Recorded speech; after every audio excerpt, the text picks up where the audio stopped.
Bueno, quiero pedirles que abran sus Biblias allí en casa, abran la palabra del Señor. Tan importante que es tener copias de la Biblia en casa. Yo sé que la tenemos en los celulares, computadores y dispositivos electrónicos, pero que nuestros familiares, amigos, vecinos, que los niños puedan crecer teniendo Biblias de todos los colores, de todos los tamaños.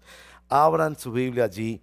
Leeré en la versión nueva internacional, que es la que actualmente usamos aquí en la congregación para la lectura pública de la palabra del Señor, pero si tiene otra versión de la Escritura, la hermosa Reina Valera, la nueva traducción viviente, bienvenidas también esas hermosas traducciones. Voy a leer en el capítulo 15 del libro que estamos leyendo en nuestra lectura bíblica aquí en la congregación. Cada día leemos un capítulo. Ese capítulo es presentado hermosamente esta semana. Lo fue así, así es cada día por un hermano o hermana de la congregación que nos guía en el devocional en casa. Así que leeré un pasaje que van a notar, es breve el pasaje. En esta ocasión no son esos largos textos que a veces el pastor Diego se le ocurre predicar. Va a ser un texto breve, como notarán, al final del capítulo 15 del libro de los Hechos de los Apóstoles. Este pasaje, como verán, describe un conflicto entre dos hermanos cristianos. Y creo que el Señor deja allí en la palabra propositivamente estos textos para que aprendamos, para que crezcamos, para que veamos cómo el Espíritu Santo guía a su pueblo que se enfrenta al inevitable conflicto.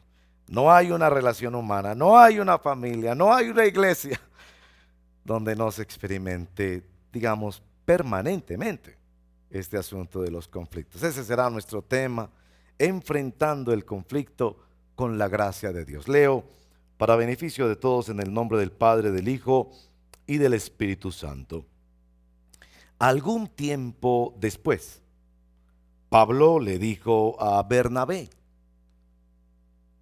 volvamos a visitar a los creyentes en todas las ciudades en donde hemos anunciado la palabra del Señor y veamos cómo están. Resulta que Bernabé quería llevar con ellos a Juan Marcos, pero a Pablo no le pareció prudente llevarlo porque los había abandonado en Panfilia y no había seguido con ellos en el trabajo. Se produjo entre ellos un conflicto tan serio que acabaron por separarse. Bernabé se llevó a Juan Marcos y se embarcó rumbo a Chipre, mientras que Pablo escogió a Silas. Después de que los hermanos lo encomendaron a la gracia del Señor, Pablo partió y viajó por Siria y Cilicia, consolidando a las iglesias. Bueno,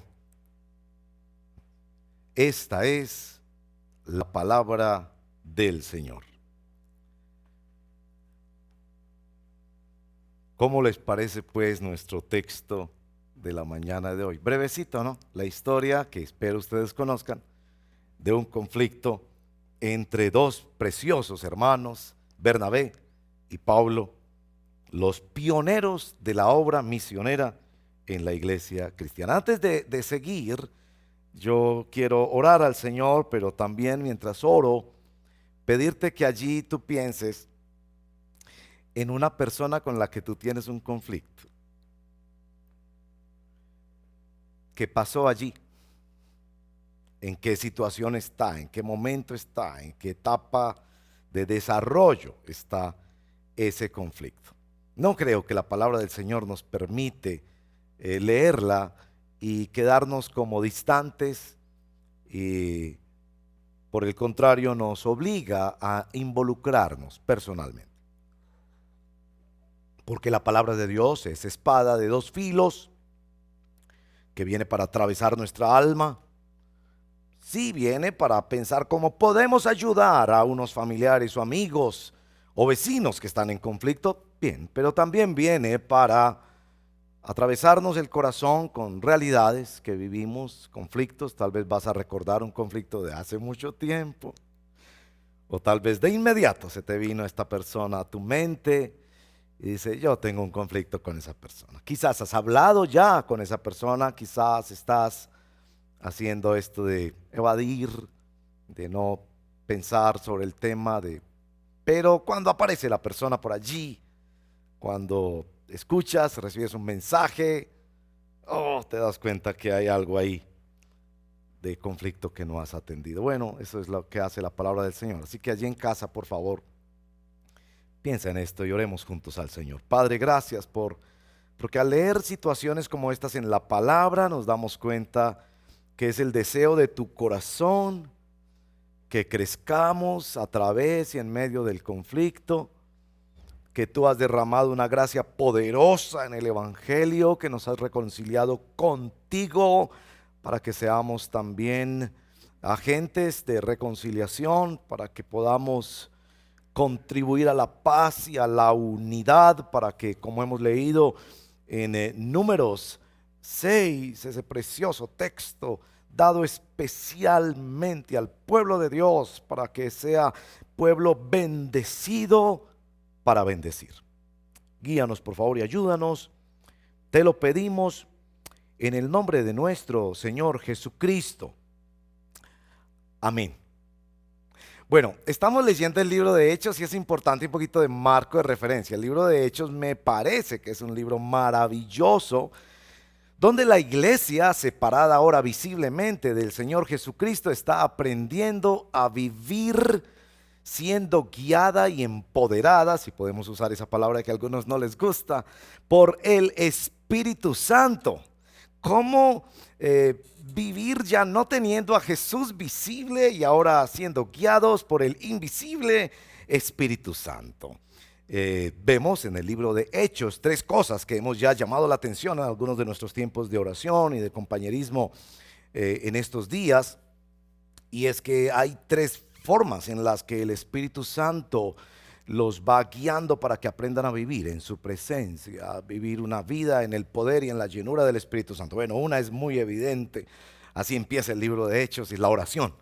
Uno lee Hechos y no puede más que pensar, esto realmente es un libro de oración, un manual de oración. Ellos no se ponen a debatir asuntos inmediatamente. Lo que hacen en principio y fundamentalmente cuando viven persecución, luchas, miedos, problemas, conflictos, es ponerse a orar. Es la iglesia orante, la iglesia de los Hechos. Lo segundo es su gran énfasis en vivir la palabra, entender la palabra de Dios y predicar la palabra de Dios. Estos perseguidos, problemados, expulsados de Jerusalén, donde quiera que van, como que lo más importante para ellos es anunciar al Cristo crucificado y resucitado, que es llamado así en el libro de Hechos el mensaje del Evangelio. La tercera forma como aprenden a relacionarse con el Espíritu Santo es cuidando la unidad.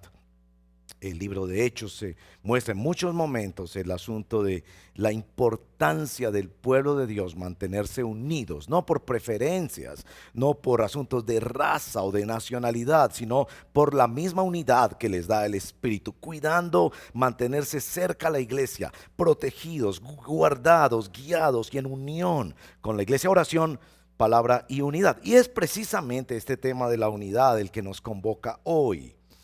Yo anhelo con todo mi corazón que, como producto de este momentico de reflexionar juntos la palabra del Señor, seamos fortalecidos en la unidad.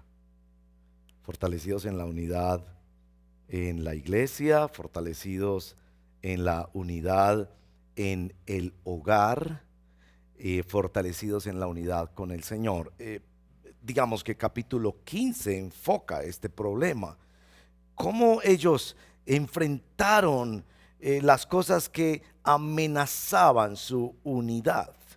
El capítulo 15 realmente, si pudiéramos resumirlo, hemos leído solo el final, se podría dividir en 2.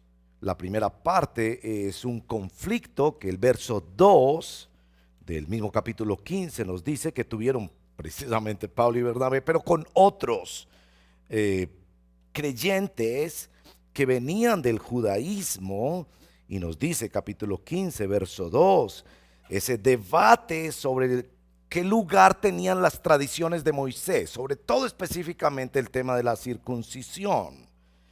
Dice verso 2, esto provocó un altercado y un serio debate de Pablo y Bernabé. Y bueno, de ahí en adelante ustedes van a ver que se sigue precisamente qué es lo que ellos hacen. Se convoca a la iglesia, hay toda una asamblea, hay un concilio, se escribe una carta para el tema de cómo resolvemos un conflicto y un altercado dentro de la iglesia. Y después en el verso 36, que es el que hemos leído, está esta frase que casi lo estremece a uno cuando analiza a fondo cómo era la gran amistad en el evangelio que desarrollaron Bernabé y Pablo, diciéndonos en el verso 39, perdón, se produjo entre ellos un conflicto tan serio que acabaron por separarse. Bueno, a veces en matrimonios ocurre un conflicto tan serio que acabaron por separarse, amistades,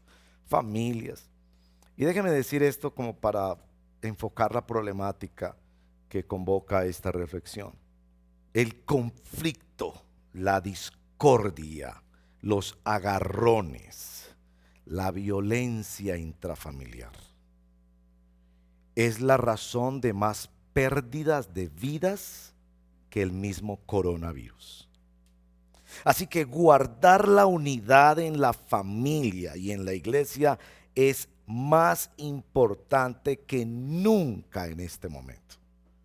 Esta crisis nos va o a unir más en familia y en iglesia, o a desunir y distanciar mucho más.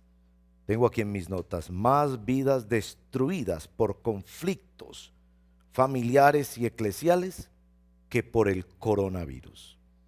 Así que necesitamos aprender de la palabra del Señor cómo enfrentar los conflictos y particularmente cómo enfrentarlos con la gracia del Señor. Las estadísticas son claras. En el último año, en este año de pandemia, ha aumentado la violencia contra los niños, contra las mujeres, violencia que es absolutamente rechazada y debemos rechazarla y evitarla y denunciarla en todos los medios posibles. Pero también han aumentado las griterías, las peleas, los distanciamientos, los de se encierra en el cuarto y no habla con nadie en los hogares. Bueno, lo primero que tenemos que hacer con nuestro texto es hacer unas observaciones sobre lo que yo llamo la realidad del conflicto en la vida cristiana. Acompáñenme porque en este texto hay una riqueza hermosa de la palabra del Señor. Lo primero que hay que decir en materia de observación es que en la iglesia hay conflictos. En la iglesia hay agarrones, hay peleas, hay disputas, encontronazos, choques, desavenencias. Y Dios no las oculta. Y nosotros tampoco deberíamos ocultarlas. Conflictos que seguramente tomaron tiempo, como veremos en el caso de Pablo y Bernabé. No idealices la iglesia. No sueñes con una iglesia sin conflictos, como si se pudieran evitar en algún lugar del mundo los conflictos. Vivir de alguna manera es vivir el conflicto. Aquí tenemos dos hermanos que quieren servir al Señor, que han caminado juntos por años, que se han querido. Pablo le tenía un gran respeto, reconocimiento y gratitud a Bernabé. Fue ese Bernabé quien lo llevó y lo presentó a los apóstoles cuando lo rechazaron. Fue ese Bernabé quien fue a buscarlo a Tarso para ayudarlo a llegar a ser maestro en Antioquía. Fue ese Bernabé que caminó con él por varios años. Fue ese Bernabé que en oración recibieron esa clara manifestación del Espíritu, diciéndoles en capítulo 13, verso 1 al 3, apártenme a Bernabé y a Saulo para la obra del ministerio. Fue ese Bernabé el que fue su líder y su mentor espiritual en el primer viaje misionero. Fue ese Bernabé quien le acompañó a Pablo y ahora están agarrados.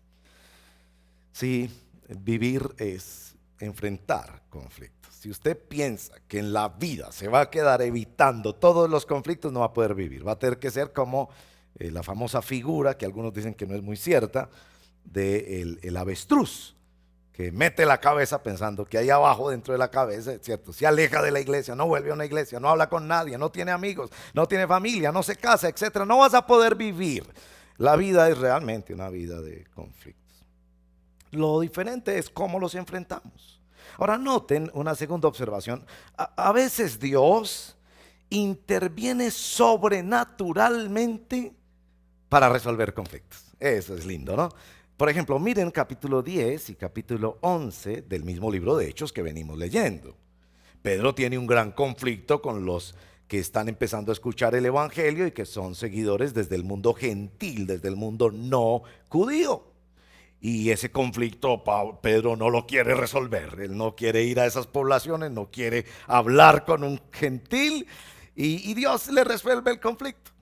Visiones, sueños, manifestaciones, personas que vienen, que van, caídas repentinas de manifestaciones maravillosas del Espíritu Santo, y el conflicto se resolvió. Cierto que todos quisiéramos que se resolvieran así los conflictos, ¿no es cierto? Como, ay, qué bonito, ¿no? Que Dios haga un milagro y reconcilie a estas dos personas y ya, y de un momento a otro no hay resentimientos, no hay amarguras, no hay malos recuerdos, todo es cariño, la amistad se fortalece, el matrimonio se fortalece. Lindo eso, lindo, lindo.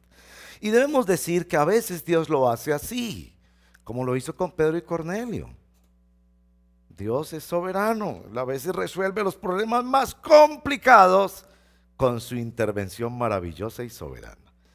Pero debemos decir que es precisamente aquí en el capítulo 15 donde observamos que Dios también nos deja lidiar con los conflictos.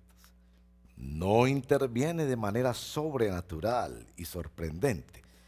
Los deja hacer una asamblea donde el uno se levanta, el otro habla, el otro discute, el otro saca un texto bíblico, pelean un rato y los va guiando el Señor de una manera maravillosa. Y en el caso de Bernabé y de Pablo, les deja vivir la confrontación, les deja vivir el conflicto. Y en esta observación debemos decir que, si bien es cierto, Dios resuelve los conflictos a veces con una oración sencilla y ya se acabó toda la pelea, otras veces Dios nos deja lidiar porque en el conflicto hay oportunidad de crecimiento. Que Dios nos muestre las oportunidades de crecer a través del conflicto. Que Dios nos permita, donde en la iglesia aprendemos a vivir el conflicto y somos acompañados. Y vamos a notar en este texto especialmente cómo la iglesia acompaña a aquellos que están en conflicto. Entonces, en lugar de irte de la iglesia o de no volver o de no comentar, en lugar de eso tenemos entonces la posibilidad, ¿ya estoy bien?, la posibilidad de crecer en la iglesia a través del conflicto. Bueno, la tercera observación que quiero hacer muy rápido es que a veces nos es más fácil resolver grandes conflictos doctrinales, hacemos concilios, asambleas para defender la fe, pero no enfrentamos conflictos más personales, más domésticos. Déjenme poner un ejemplo muy sencillo. Yo en los últimos tiempos he participado, a mí me gusta mucho ser parte pues de donde yo vivo, de las unidades y de las asambleas. Entonces uno ve esas asambleas de las unidades y bueno, es muy común en este concepto de asamblea, ¿no? Se levanta uno a aclarar que esto es antidemocrático y a citar el artículo tal de la Constitución y del Código Civil y todo lo demás. Entonces nos gusta a veces, o tenemos una tendencia a resolver esos grandes conflictos, a marchar contra la violencia, a protestar en todas las redes sociales por el nuevo incremento de los impuestos, a salir a marchar por el tema ecológico y la destrucción del planeta. Y está bien, eso creo que hay lugar para eso y debemos aprender a manifestarnos públicamente en contra de violaciones de derechos, etcétera, etcétera. Pero muchas veces, ustedes saben muy bien, muchas veces tenemos un fuego y un incendio en casa. Y no nos hablamos hace 2 o 3 días con el hermanito, la hermanita, el papá, los hijos, etcétera, etcétera. Pero salimos a marchar en las calles a protestar contra las nuevas disposiciones X o Y del Estado. Aquí notamos en este capítulo que el Espíritu Santo los lleva tanto a resolver un conflicto de marca mayor sobre la doctrina cristiana y la gracia de Dios, entendida para aquellos que venían ya de una religión que también creía en Dios, pero que estaba poniendo la circuncisión como un rito necesario para la salvación. Y ese conflicto había que resolverlo. Y bueno, el Espíritu Santo les guía allí, pero también el Espíritu Santo les guía a enfrentar este conflicto y lo deja registrado para nosotros, que es bastante personal, bastante de opiniones personales. Cuando uno se pone a pensar, bueno, Pablo, pero ¿cuál era el problema? Es que a Juan Marcos no lo iban a llevar de líder principal del equipo misionero, era claro que era un aprendiz. ¿Por qué no le damos una oportunidad a Juan Marcos? ¿O es que se pierde más llevando a Juan Marcos que no llevando a Bernabé? Y era bastante un asunto de opiniones personales. De hecho, uno lee el texto y uno no sabe a quién darle la razón. Porque por un lado está la lógica de Bernabé. Claro, aquí hay un hombre que ha fallado, pero sigamos formándolo para la obra del ministerio. Démosle una oportunidad. En el capítulo 13, verso 13, Juan Marcos los abandonó en Panfilia, como dice el texto, porque se le mareó al viaje. Los geógrafos dicen que iban a pasar por una región montañosa donde había grandes peligros naturales, fieras, y había también asaltantes muy peligrosos, y el hombre se mareó. Tuvo miedo de enfrentar la obra misionera. Pero ¿por qué no le damos una oportunidad? Pero uno también puede ver las razones en Pablo en decir, para servir al Señor hay que tener carácter, estar dispuesto a enfrentar cosas. Además, Pablo no estaba diciendo que iba, digamos, negarle la posibilidad a Juan Marcos de servir para toda la vida. Era sencillamente, no es el momento. Dejémosle que viva un poquito de disciplina, que quede un poquito ahí en la congregación. No lo vamos a sacar al siguiente viaje misionero, porque del viaje misionero anterior él se le mareó al trabajo. Y ambos tienen razón y uno dice, pero ¿cómo hacemos? Evidentemente el Señor los lleva a enfrentar aquello, porque en esos conflictos, noten bien, sale a flote nuestra inmadurez y nuestro pecado. El lugar que le damos a nuestros sentimientos, los deseos de venganza y de revancha, los dolores y resentimientos que como un placer acogemos en nuestro corazón, perpetuamos e inflamamos a veces por años. Bueno, otra observación es que a veces los conflictos que nos calan más hondo son con las personas que más amamos. Y claro, este conflicto tenía ese sabor, ¿no?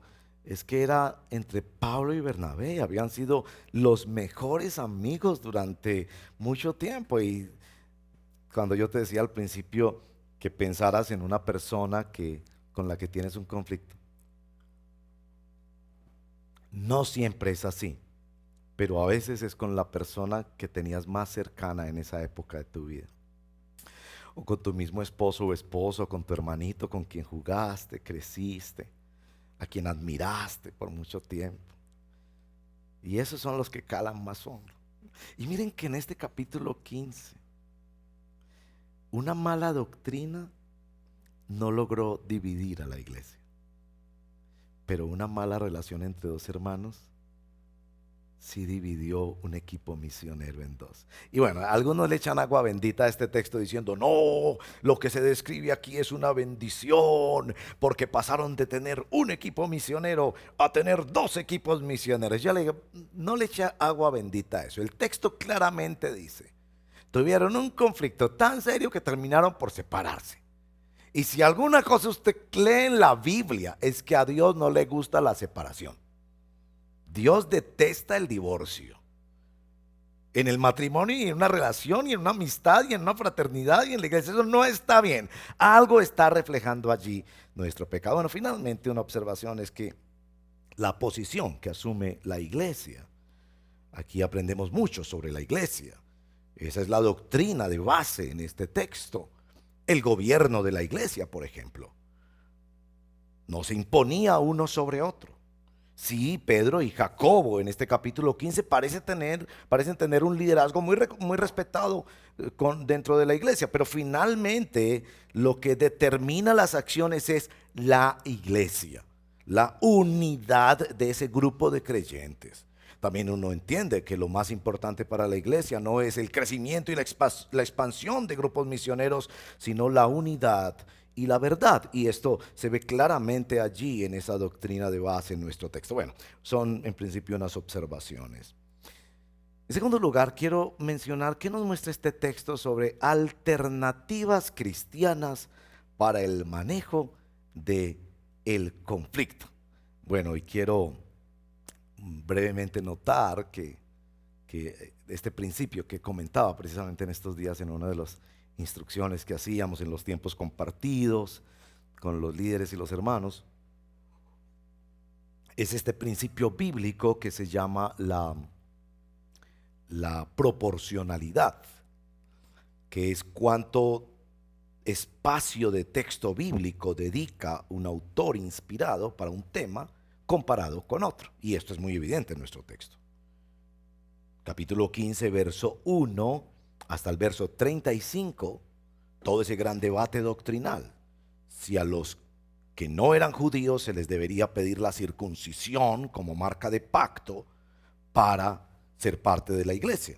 Y los apóstoles definen eso claramente allí. Ese punto es muy importante en la doctrina de la salvación por la gracia y de los procedimientos que hace una iglesia. Pero 35 versículos. Mientras que este conflicto, que era fundamental para el desarrollo del objetivo de la iglesia, que era la obra misionera, solo del verso 36 al 41. Yo soy del pensamiento de que la razón por la que el texto es tan breve es porque Pablo y Bernabé aplicaron en esta situación los mismos principios que había aplicado la iglesia en el concilio de Jerusalén que se describe en la primera parte del capítulo 15.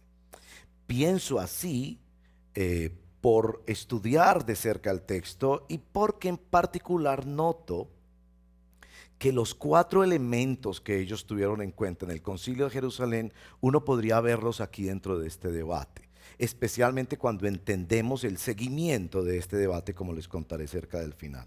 Les resumo los principios que guiaron a la iglesia en el primer conflicto doctrinal que se describe en el capítulo 15 de Hechos. Primero, hablaron, dialogaron, y en la situación de Pablo y Bernabé yo creo que hubo oportunidad de hablar.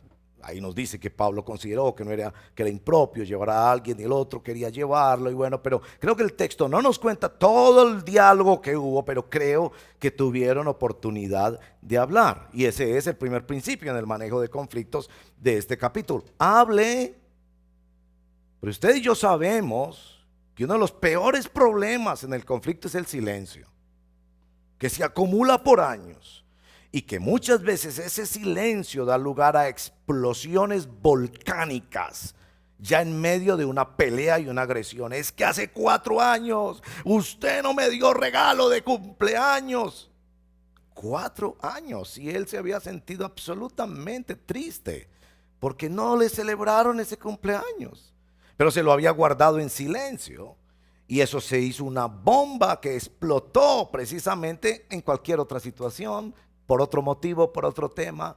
Pero bueno, el primer principio es hablar bien, buscar el momento oportuno para hablar, pero finalmente hablar. Es decir, mira, yo quisiera que hablemos de lo que pasó en el último cumpleaños. Es que tú no me diste un regalo y yo me siento muy triste por eso.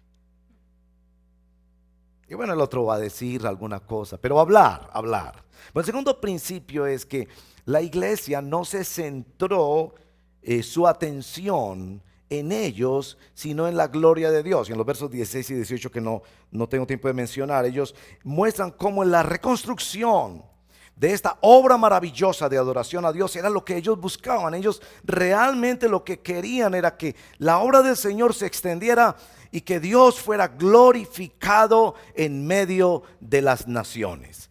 Y ellos estaban centrados era en la gloria del Señor, como cuando una pareja después de una gran discusión se concentran y dicen, mira, pensemos en qué es lo mejor para los muchachos, qué es lo mejor para los hijos. A ti te interesan los hijos, a mí me interesan los hijos. Entonces pensemos en eso. Y como que poner un objetivo externo a ellos les ayuda. Bueno, el objetivo externo en la resolución cristiana de conflictos no es los hijos o los hermanos o no sé qué, sino la gloria del Señor. Es decir, dónde es que Dios y cómo es que Dios se está glorificando en este hecho. El tercer factor que noto allí en el libro de Hechos capítulo 15 es que leyeron la palabra del Señor juntos. Usted nota que ellos empiezan a citar palabra de Dios y que podían revisar qué está pasando a la luz de la palabra del Señor. Cuando un matrimonio consulta en la palabra del Señor, bueno, ¿cuál es tu responsabilidad como hombre, como esposa, como hijo? ¿Qué es lo que Dios tiene diseñado para los hogares? ¿Y cómo es que los hogares muestran la gloria de Dios? Revisemos eso, porque de repente tenemos otra Biblia escrita en nuestra mente, que es una Biblia marcada por el egoísmo, marcada por la autocomplacencia, marcada por la terquedad o por las tradiciones humanas, y aquí estás siendo cuestionado por la palabra de Dios. Entonces la palabra del Señor la que los corrige en ese conflicto. Y yo creo que Pablo y Bernabé no solo estaban pensando en la gloria del Señor, sino que también pensaron en algunos textos de la Biblia que los ayudaran a guiar, y seguramente encontraron textos que fundamentaban la opinión de cada uno. Porque Bernabé, como buen mentor, sabía que hay que dar oportunidades, que Dios es el Dios de la segunda oportunidad. Pero Pablo también tenía razón al saber que el siervo de Dios tiene un carácter bíblico que debe ser probado y exigido y esperado hasta que se madure debidamente para poder servir en la obra. Pero leían la palabra del Señor, y tal vez la resolución a la que llegaron los llevó precisamente a eso. Y el cuarto componente es que ellos juntos buscaron la dirección del Señor. Y noten por favor este verso, que si de pronto me ayudan poniéndolo en pantalla, porque perdónenme, no les dije que lo pusieran en pantalla previamente, pero si miran conmigo por favor en el capítulo 15, el verso 28, está esta frase que es la verdad fundamental para entender este asunto. Miren que ellos debatieron, dieron sus opiniones, leyeron la Biblia, trataron de alinearse con Dios, pero eran seres humanos que pecaban, que tenían sus propios gustos y prejuicios y demás. Pero miren verso 28. Esta es la conclusión que ellos finalmente escriben en la carta que redactan a las iglesias para resolver este conflicto. Nos pareció bien al Espíritu Santo y a nosotros. Esa expresión me parece que enseña muchísimo sobre el congregacionalismo. Ustedes saben que somos bautistas, los que nos visitan a nuestra página o a nuestros canales de pronto no lo saben porque ponemos ese nombre Redil, pero nosotros somos de identidad bautista y de convicciones bautistas. Eso de que le pareció bien al Espíritu Santo y a nosotros suena inclusive un poco presuntuoso. Le pareció bien al Espíritu Santo y a nosotros. Pero entraña una convicción muy profunda, y es: Dios nos puede dirigir de tal manera que el Espíritu Santo puede estar totalmente en acuerdo y nosotros en armonía con el Espíritu del Señor. Bueno, finalmente yo quiero mostrarles el recurso mayor que tenemos los cristianos para enfrentar el conflicto. Hay muchos recursos, muchos aprendizajes. Hay escuelas de negociación que casi siempre tienen muy buenos principios, ¿no?, de comunicación. No te enfoques en tus sentimientos, trata de entender los sentimientos del otro, separa sentimientos, separa suposiciones y conjeturas de los hechos. Bueno, hay mucha literatura sobre esto porque, como les digo, el conflicto hace parte de la vida. Hay libros cristianos maravillosos y quiero recomendarles precisamente este, publicado por nuestra querida casa editorial Poema, Guerra de Palabras, un recurso maravilloso para entender cómo en las Sagradas Escrituras el Señor nos va formando a través del conflicto. También quiero recomendarles los cursos de la escuela bíblica, especialmente 3 cursos les quiero recomendar. Misiones.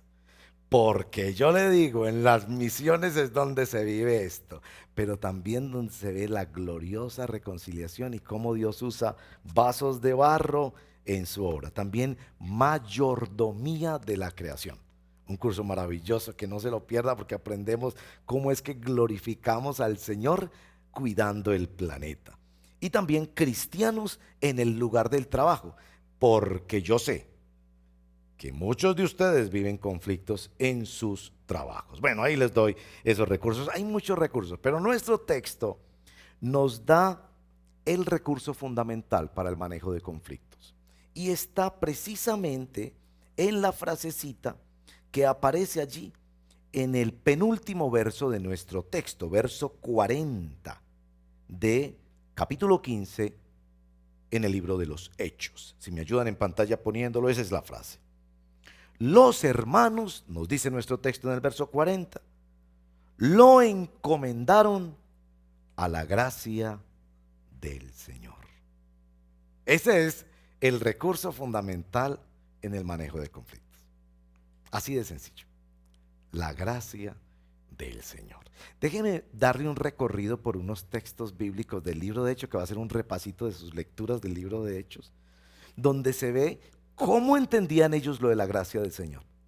Porque no lo entendían sencillamente como dispóngase, pierda la pelea, deje que el otro gane, paz a todo costo. No. Ellos tenían una comprensión clara de qué era la gracia del Señor. Vamos a dibujarla leyendo unos textos bíblicos, donde nos muestra cómo es que esta gente vivía impulsada por la gracia de Dios y protegida por la gracia de Dios. Bueno, primer texto es Hechos capítulo 4 verso 33.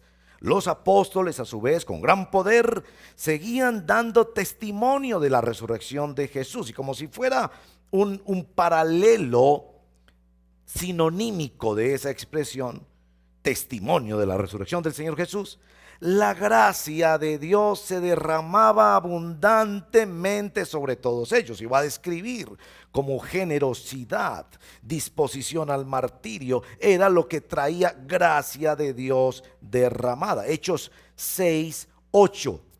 Testimonio de Esteban, el primer mártir de la iglesia. Hombre lleno de la gracia y del poder de Dios, hacía grandes prodigios, señales milagrosas entre el pueblo. Al final del capítulo 6 entenderán, del capítulo 7, perdón, entenderán a qué se refería con lleno de gracia y de poder, que es precisamente cuando él, ya a punto de morir apedreado, ve la gloria de Dios, ora pidiendo que no les tengan en cuenta este pecado, los perdona.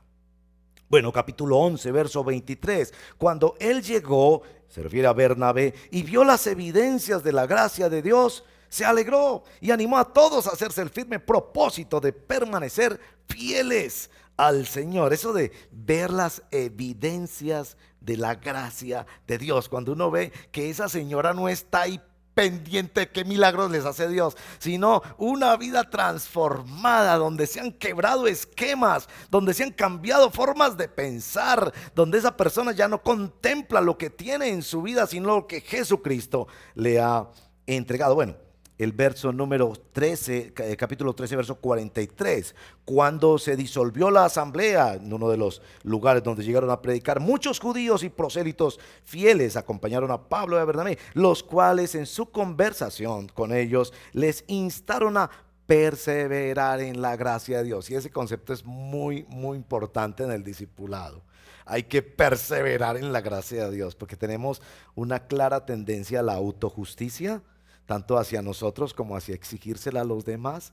Y eso de perseverar en que yo he sido salvo no por mis buenas obras o porque voy a una iglesia o porque leo la Biblia. Yo soy salvo porque Dios así lo quiso, por el puro afecto de la voluntad y la gracia del Señor. Y ellos les dicen, tiene que perseverar. La iglesia es aquella que persevera repitiéndose uno y otro día, una y otra noche, el evangelio de la gracia. Bueno, capítulo 14, verso 3.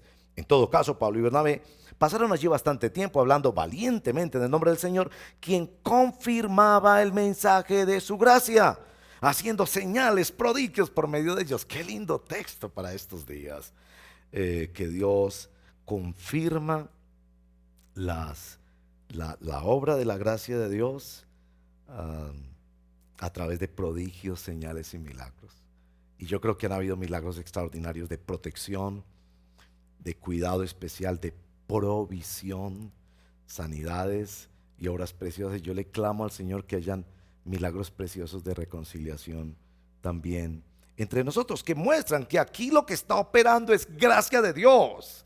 No está operando una institución religiosa, mecánica, que hace unas cosas y hace otras, sino Dios ha derramado gracia sobre nosotros, pobres pecadores que nada merecíamos. Bueno, allí mismo en ese texto tengo que animarlos a participar esta tarde en la película A Punta de Lanza. El pastor Efraín no lo mencionó, pero es que la película Punta de Lanza es una historia real. 1956, 5 familias misioneras en las selvas del Amazonas. Yo tuve el privilegio de estar allí, por supuesto no cuando pasaron esas cosas, yo no había nacido.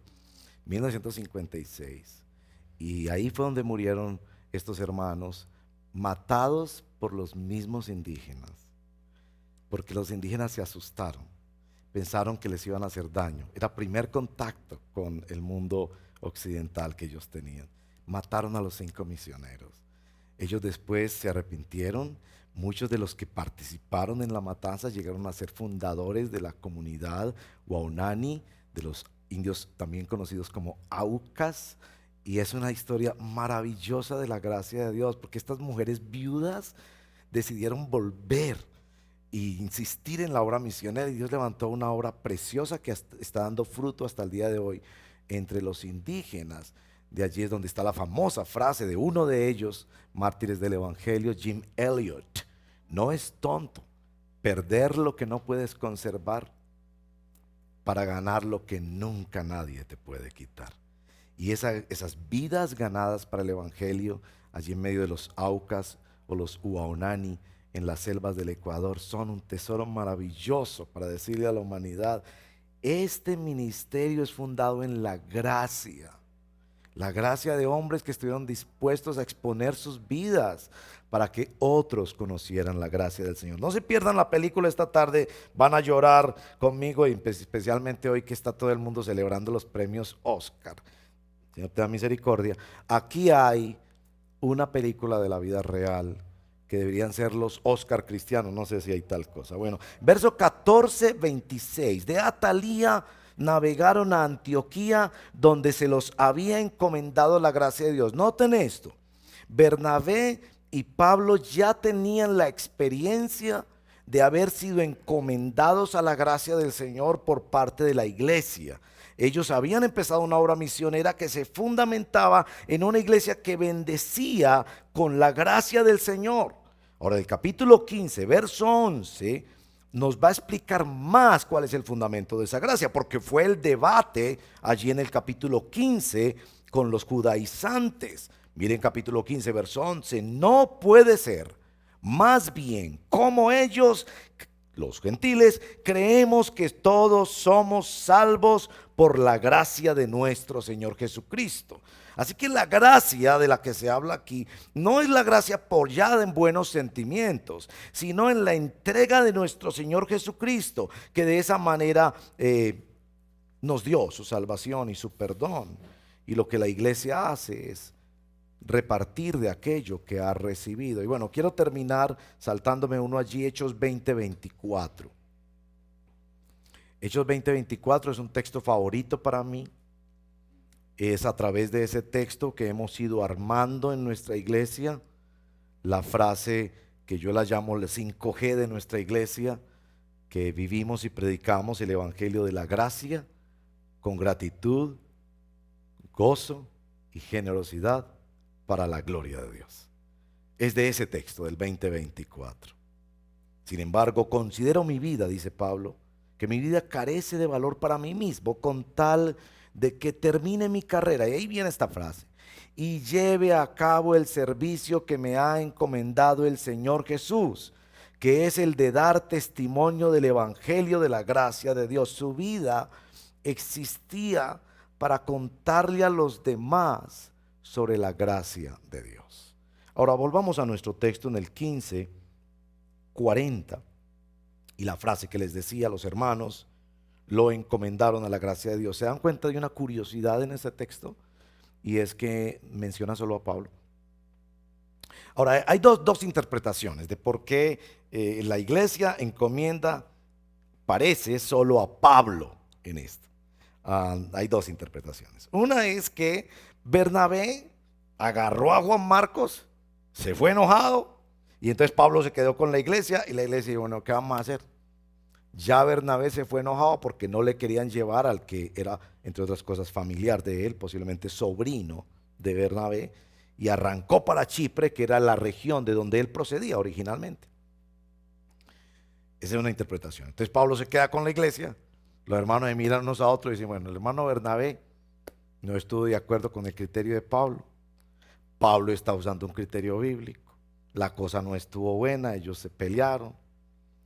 Buenos amigos, ellos eran los pioneros de la obra misionera, ahora la obra misionera queda en riesgo, entonces bendigamos a Pablo, encomendémoslo a la gracia y que Dios lo bendiga. Bueno, el capítulo 16 sigue la historia de Pablo y evidentemente Dios lo respaldó. Esa es una interpretación. Hay otra interpretación, y es que Bernabé no se fue, que Bernabé sí estaba presente. Tienen que recordar que Bernabé era más reconocido por la iglesia de Antioquía que por las otras iglesias. Y por la iglesia de Jerusalén era muchísimo más reconocido porque él fue el que introdujo a Pablo. De hecho, ustedes van a ver en las listas de Pablo Bernabé que los primeros capítulos, desde el capítulo 12 en adelante, es Bernabé y Pablo. Bernabé y Pablo. Y es después de este capítulo 15 que empieza ya a mencionarse Pablo y Bernabé. Pero digamos que Bernabé tenía más recorrido. Mi interpretación es que Bernabé está en ese momento y considera que aunque lo que deben hacer es separarse, deben bendecir al hermano. Y creo que eso es precisamente esto que les estoy diciendo, el recurso mayor. ¿Tienes conflicto con alguien? Bendícelo con gracia. Ahora, ¿qué es bendecir con gracia? El texto lo dice muy claro.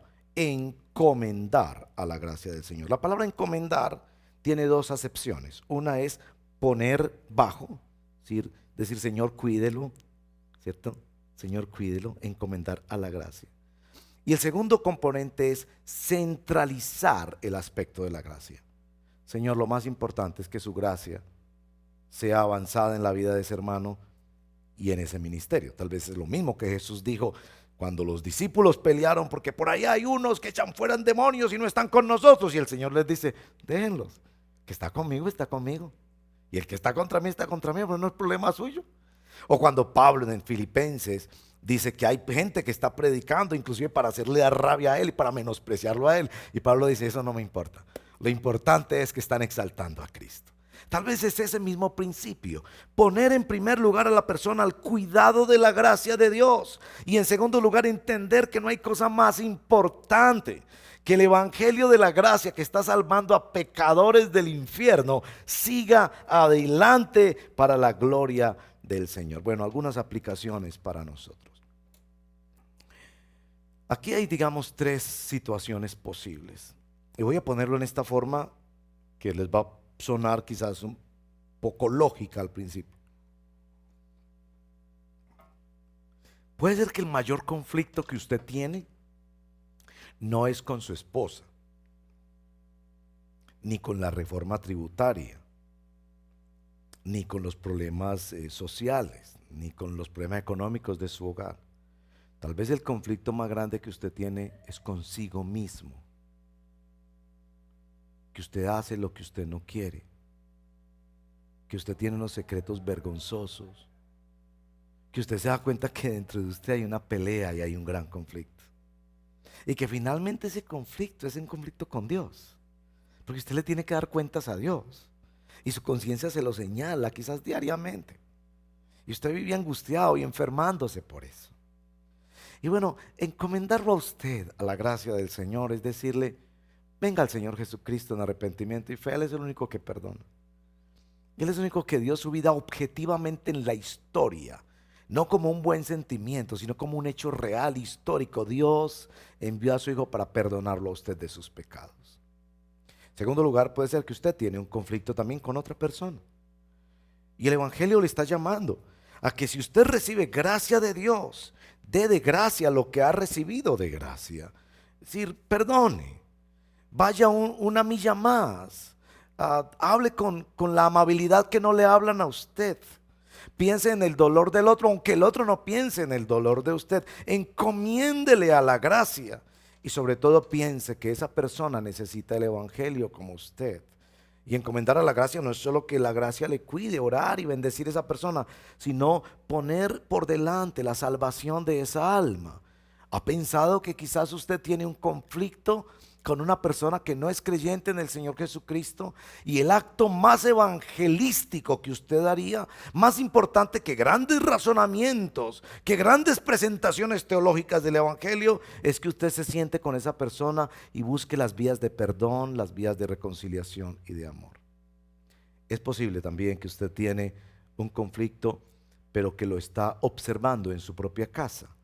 Usted no es el que está en conflicto, y está como la iglesia aquí, que veía a Bernabé y veía a Pablo peleados. Ellos quizás no tenían velas en ese entierro. Vayan juntos o vayan separados, pero por favor, no se peleen. Y como iglesia y como familia hemos de identificar una cosa muy importante, y es el tiempo. La importancia de encomendarlos a la gracia de Dios en el tiempo. Miren que en el caso de Bernabé y Saulo, ambos fueron bendecidos por el Señor. Es más evidente la bendición sobre el ministerio de Pablo porque Lucas nos sigue narrando lo que pasó con Pablo. No nos cuentan las escrituras qué pasó con Bernabé en Chipre, pero sí nos cuenta qué pasó con Pablo. Y Pablo años después no solo vio la riqueza de la mano de Dios sobre él, sino que empezó a valorar a Juan Marcos. Colosenses 4:10, segunda de Timoteo 4:11. Son dos de los textos donde se ve claramente que Pablo llegó a apreciar a Juan Marcos. En Timoteo, por ejemplo, dice: mándeme a Juan Marcos, que me es de gran ayuda en el ministerio. Sin duda hubo reconciliación. El tiempo Dios lo usó para sanar. Y también en el caso de Bernabé, porque es a través de ese muchacho Marcos, el cobarde Marcos, que tenemos el gran evangelio de Marcos. Y Marcos después también sirvió como el escribano para el apóstol Pedro, como un siervo, y Pedro lo llama su hijo amado. Entonces Bernabé también fue bendecido en continuar con su ministerio de mentorear jóvenes y hacerlos hombres útiles por la gracia de Dios para la obra del ministerio. Al principio de esta reflexión yo te pedía que pensaras en una persona, y te voy a pedir que en este momento pienses en esa persona. Veíamos que hay que hablar, veíamos que hay que centrarse en la gloria de Dios, que hay que consultar cómo estamos haciendo la palabra del Señor, pero sobre todo veíamos que el gran recurso que el Señor nos da para estos conflictos inevitables en cualquier relación humana es la misma gracia que nos ha salvado. La misma gracia que nos salvó por Cristo Jesús nuestro Señor es la misma gracia que Dios usa para protegernos y guardarnos en el camino, para que, como Pablo le dijo a los Gálatas, no se muerdan los unos a los otros. Que Dios nos dé esa gracia de dar lo que hemos recibido por su amor para cuidar las relaciones en tiempos donde la unidad es amenazada por estas grandes crisis. Como les decía al principio, son tiempos en que tanto en el hogar como en la iglesia vamos a estar más unidos apoyándonos unos a otros, o nos vamos a distanciar más los unos de los otros. Que el Señor Jesucristo te permita conocer su gracia. Si todavía no la conoces, búscala en las Sagradas Escrituras. Doblega tu vida en oración. Busca más que te expliquen cómo es este precioso evangelio que salva a pecadores que no merecemos más que el infierno y nos trae para ser sus hijos amados. Que la gracia del Señor te dé la fortaleza para superar dificultades que hay allí en familia, que hay allí en el trabajo, que hay allí en la iglesia.